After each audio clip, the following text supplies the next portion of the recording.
Well, I actually started my channel while I was still in the process of writing my book, and by channel I'll say Instagram. I was getting on Instagram and TikTok, just talking about conversations of healthier relationships and things like that. And during that process, finished writing my book and started getting it published, and started getting out there and talking to people about that, the healing and the book and everything.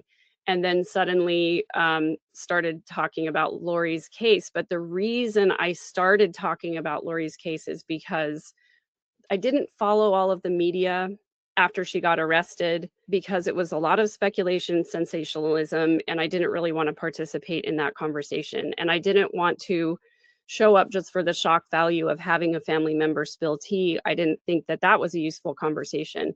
But right before her trial started, I saw a video where somebody, it was, I don't know, just this whole conversation around, oh, she was such a great mom. She was the cupcake mom. She was the primary chorister. She was, she was such a wonderful human being.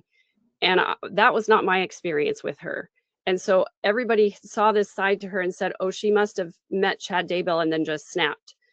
And I said, no, there were things present in her personality from the time we were teenagers that were red flags and warning signs. And there was a long lead up to this.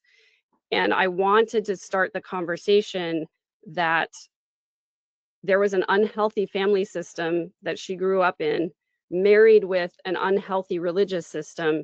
And those two things together started this ball rolling. So I wanted to have those conversations.